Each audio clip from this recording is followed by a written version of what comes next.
Assalamualaikum warahmatullahi wabarakatuh. Perkenalkan, nama saya Danan Satrio Wibowo dari Fakultas Psikologi Universitas Muhammadiyah Jember dengan NIDN 0725118405. Di pagi hari ini saya membuat suatu presentasi yang tujuannya sebagai salah satu syarat untuk mendapatkan sertifikasi dari dosen. Di Fakultas Psikologi ini saya mengampu mata kuliah yang berbasis pada psikologi industri dan organisasi, yaitu mata kuliah psikologi industri dan organisasi, psikologi SDM, asesmen SDM, dan praktek asesmen SDM, serta mata kuliah psikologi konsumen. Di video pembelajaran di pagi hari ini saya akan menyampaikan tentang mata kuliah di asesmen SDM. Adapun mata kuliah asesmen SDM ini adalah mata kuliah yang memiliki tujuan agar mahasiswa mendapatkan pengetahuan dan pemahaman mengenai proses asesmen psikologi pada setting industri. Dalam hal ini adalah kaitannya dalam pengembangan sumber daya manusia. Di mata kuliah ini terdapat beberapa CPMK, yaitu CPMK yang pertama di mana mahasiswa mampu menjelaskan atau memberikan penjelasan mengenai bagaimana asesmen SDM di setting industri. Kemudian yang kedua, mahasiswa mampu menjelaskan tentang proses asesmen SDM yang berlaku untuk proses seleksi, rekrutmen, dan penempatan kerja. Kemudian mahasiswa nantinya diharapkan mampu untuk menjelaskan tentang konsep dari kompetensi sebagai basic atau sebagai dasar terhadap penilaian atau pengukuran tentang kualitas sumber daya manusia. Kemudian mahasiswa juga mampu untuk menjelaskan dan menggunakan tentang alat tes inventory. Dalam asesmen SDM ini kita menggunakan DISC, MBTI, dan Papikostik.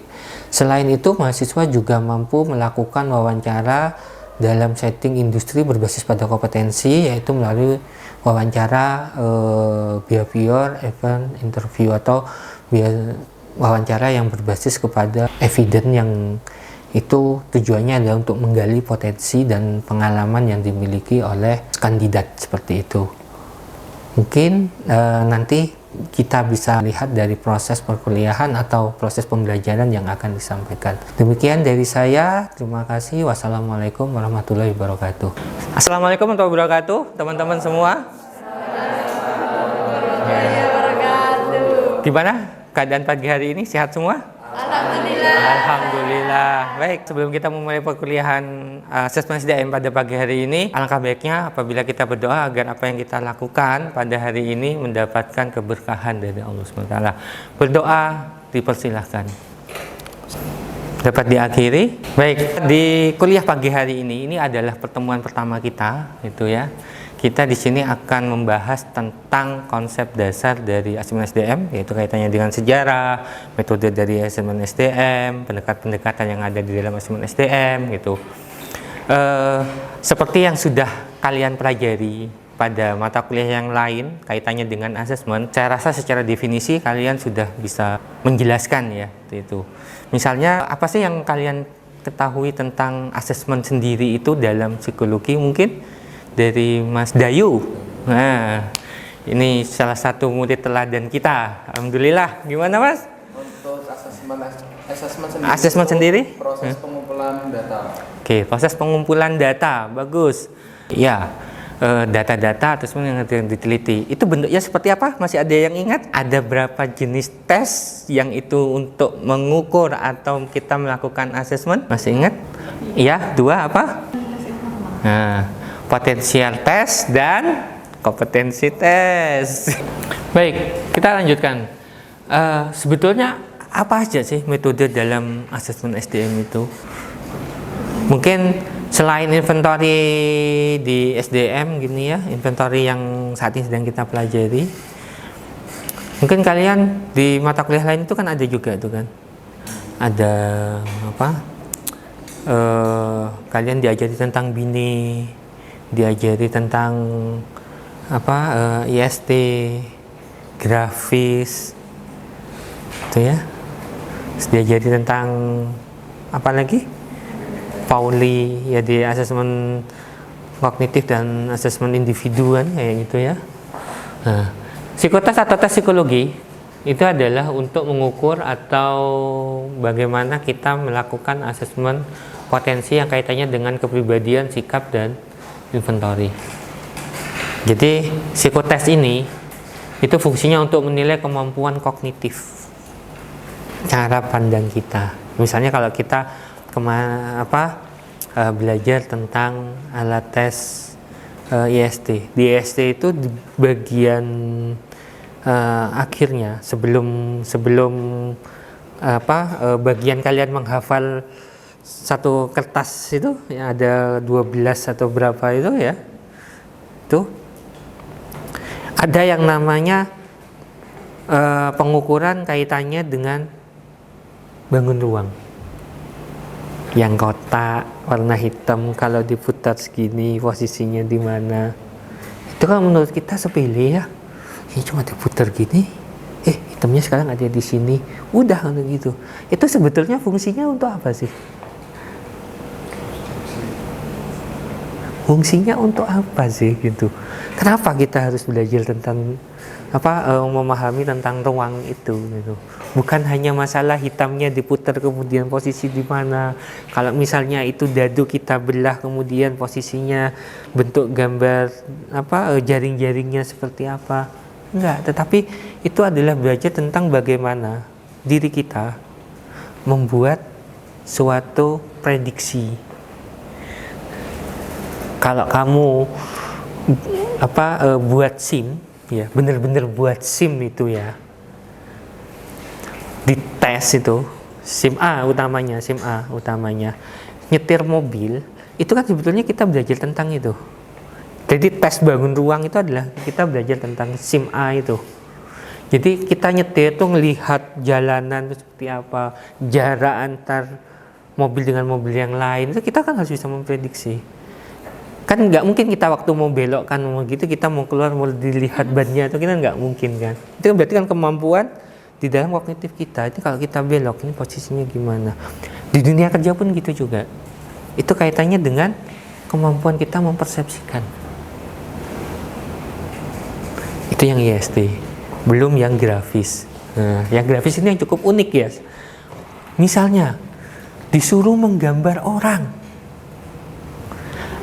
Kalau mungkin yang bahasanya mereka mungkin ya, saya nggak ahli menggambar gitu. Ya mungkin buat orang-orangan lidi.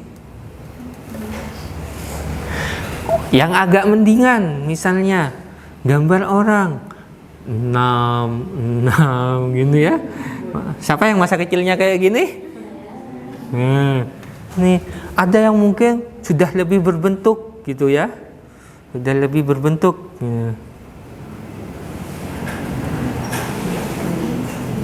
Gitu.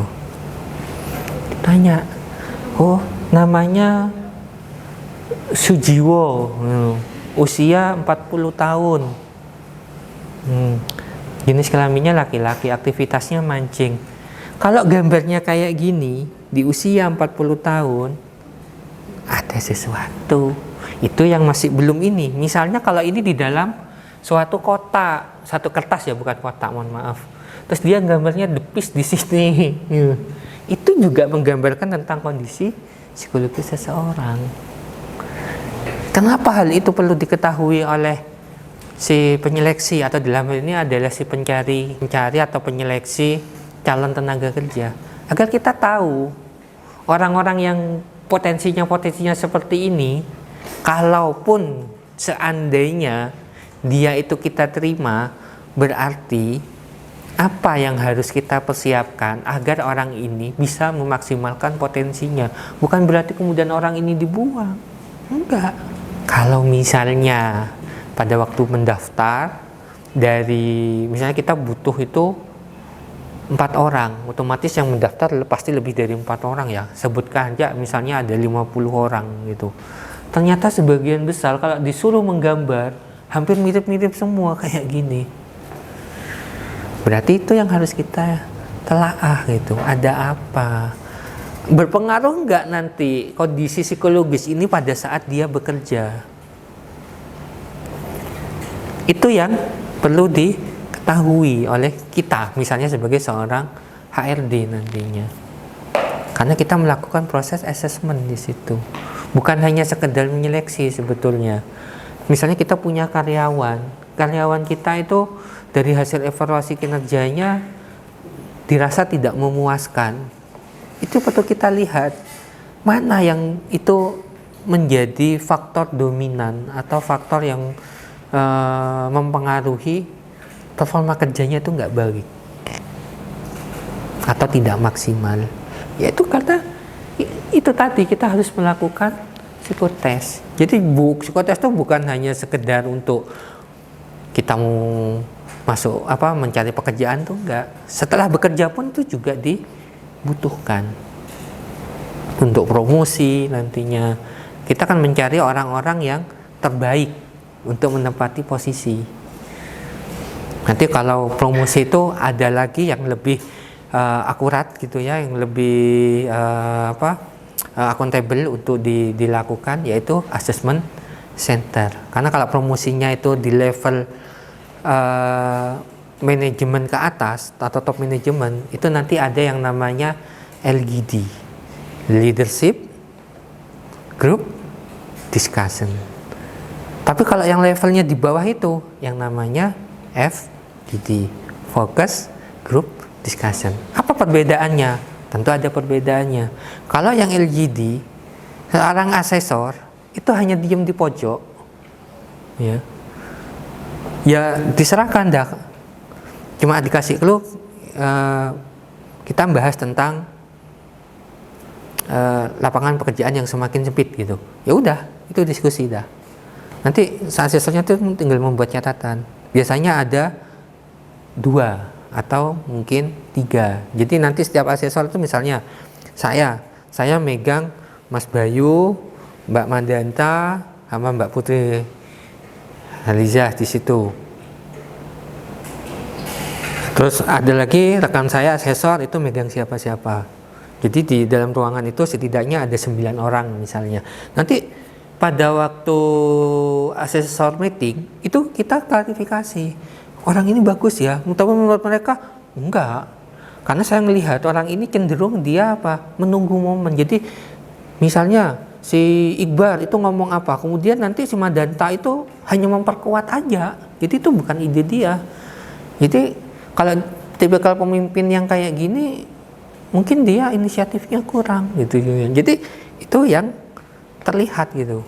Didapat dari mana sebelum assessment center itu dilakukan? Salah satunya dilakukan dari psikotes ini. Kenapa? Karena kita akan mengetahui dulu bagaimana kemampuan penalarannya, mana kemampuan verbalnya, kemampuan atraksinya. Itu sangat penting.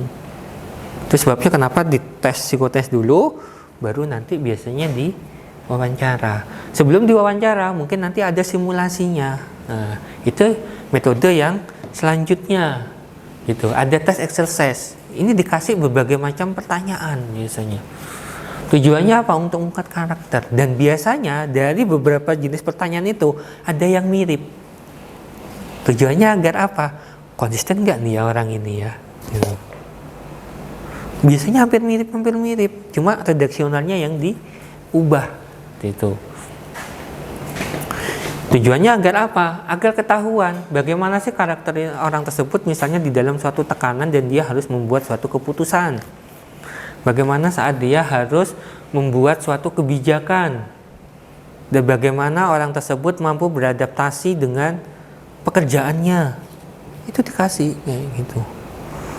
Dan pertanyaannya tuh biasanya kalau bahasa orang awam mungkin itu banyak yang menjebak gitu. Sebetulnya bukan menjebak, tetapi lebih kepada konsistensi. Yang tadinya misalnya ya kalau kita bicara misalnya itu pernyataan favorable, itu nanti dibuat yang versi unfavorable-nya. Konsisten nggak sih sebetulnya orang ini? Karena apa? Orang kalau ngisi suatu form atau suatu checklist itu kadang-kadang hanya dibaca, tetapi tidak dilihat apanya, kutub jawabannya. Misalnya Ini saya hapus dulu. Nah, misalnya, apakah melakukan penilaian yang sifatnya subjektif? Gitu. Di sini jawabannya tidak pernah. Di sini selalu. Tuh. Kalau seseorang hanya membaca ininya tanpa melihat kutubnya, dia pasti akan, pasti yang di sebelah sini pasti skornya lebih tinggi gitu. Padahal ini adalah pernyataan yang negatif. Jadi semakin dia ke sini itu harusnya semakin menunjukkan objektivitas. Ada yang ditulis tidak pernah, selalu. Ada yang ditulis subjektif, objektif, subjektif. Kadang-kadang orang ya saking capeknya baca soal kadang-kadang lupa subjektif itu apa ya gitu. Pokoknya wis gila gitu. Kayak gitu. Itu gunanya di exercise. Kemudian yang ketiga itu adalah self preference. Jadi ini adalah metode yang menyingkap lebih jauh mengenai karakter kebiasaan seseorang dalam bekerja. Apa? Dia menceritakan tentang kekuatan dan potensinya. Yang bisa jadi pekerjaannya itu nggak sesuai dengan ekspektasinya. Misalnya, kalian lagi sedang bekerja, kemudian lampu padam.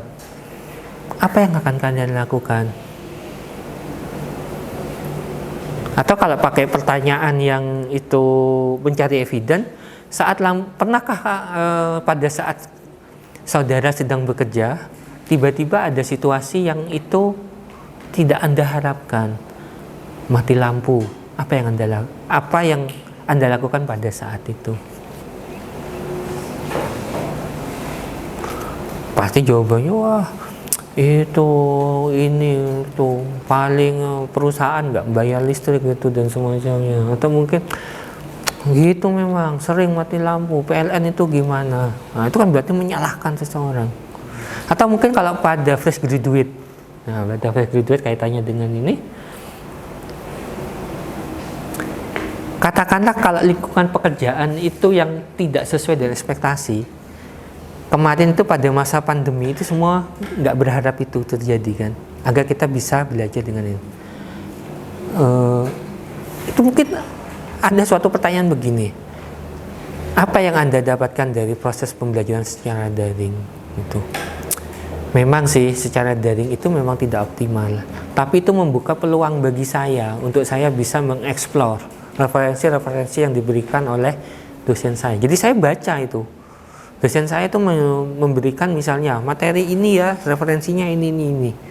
Itu saya cari, saya baca. Karena punya kesempatan baca, kan saya belajarnya dari rumah. Jadi saya punya banyak waktu. Kapanpun waktu senggang saya, mungkin saya bisa mencari itu. Saya pelajari.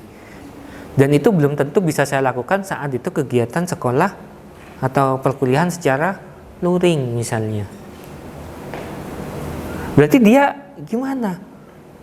Cepat adaptasi, ya tidak apa-apa, sudah masalahnya memang sudah pandemi, bukan saya saja yang merasakan, semua orang merasakan gitu ya. Jadi bagaimana cara dia menghadapi lingkungan pekerjaan yang terkadang tidak sesuai dengan ekspektasi harapannya. Siapa sih yang tidak mau dengan situ lingkungan sosial yang mendukung? Beberapa poin yang dinilai dalam preferensi karyawan itu adalah bagaimana cara bekerjanya. Itu tadi. Misalnya kita bekerja dengan peralatan yang terbatas. Apa yang kita lakukan?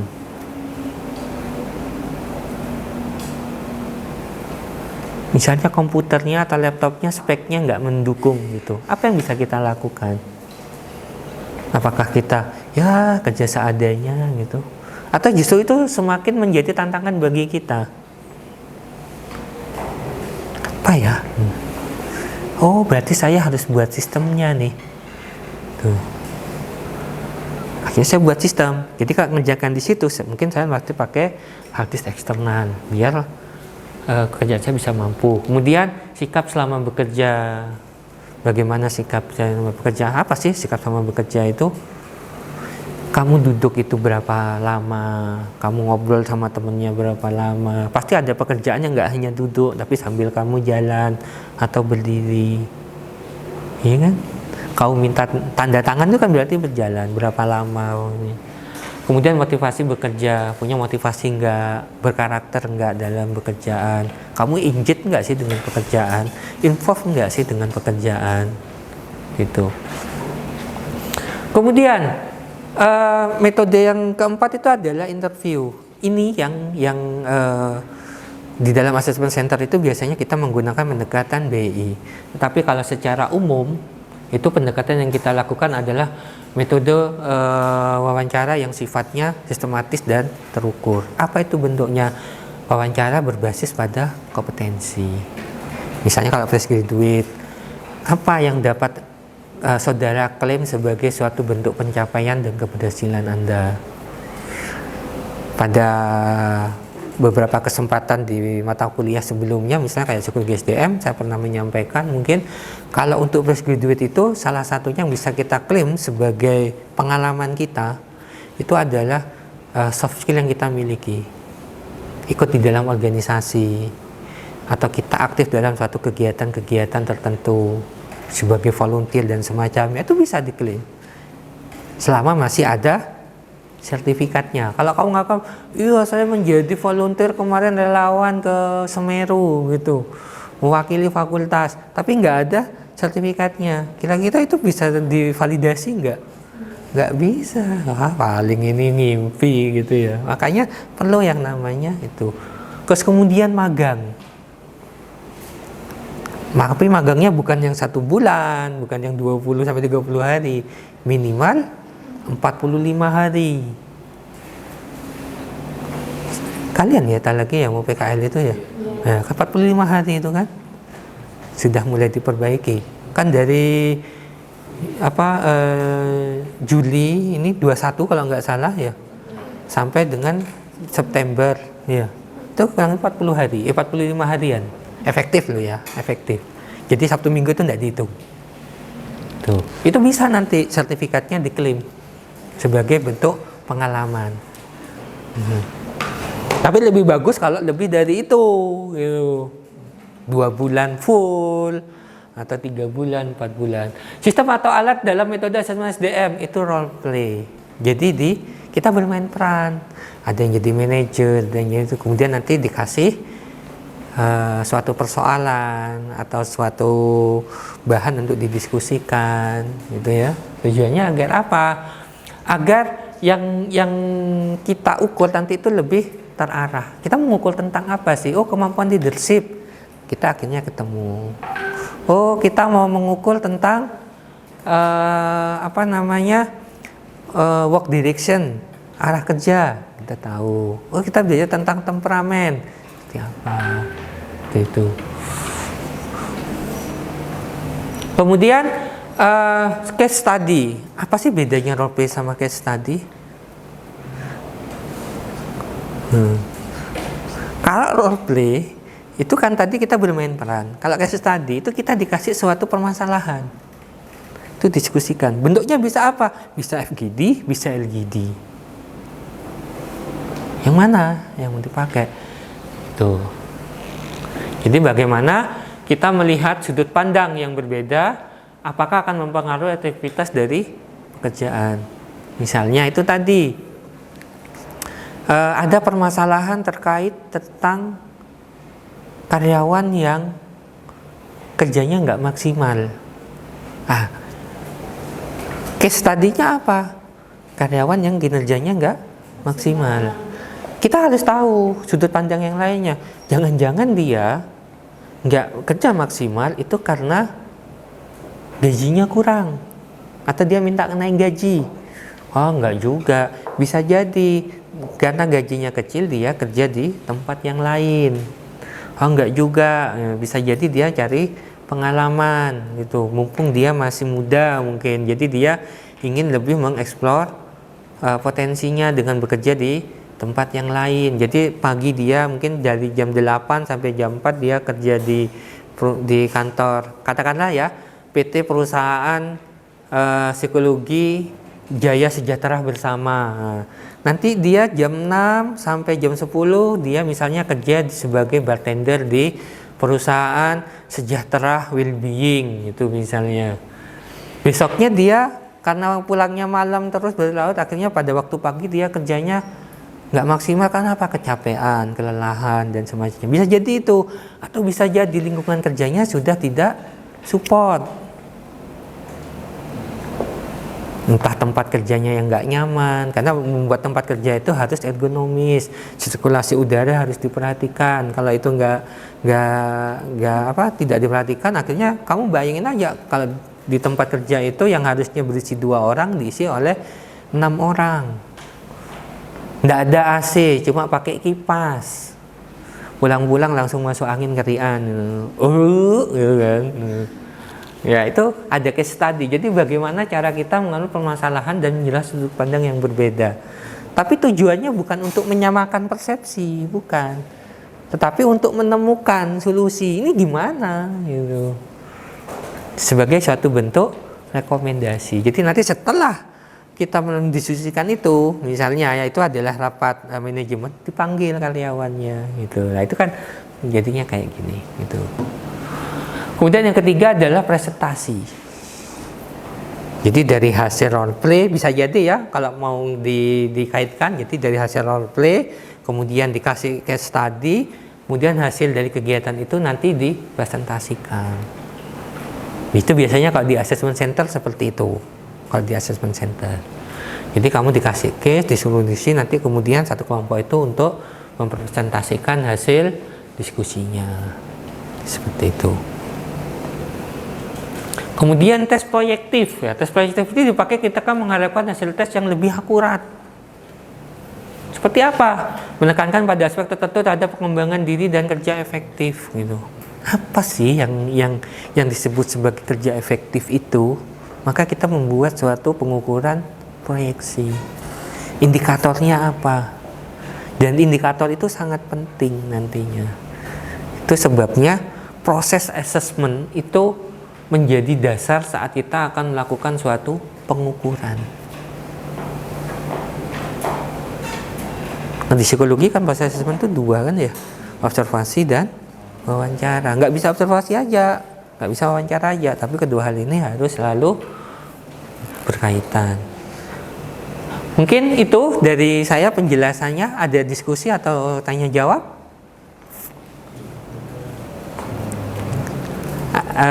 Mungkin ada yang belum jelas, terus bisa kita diskusikan bersama. Kenapa atau bagaimana? Silakan.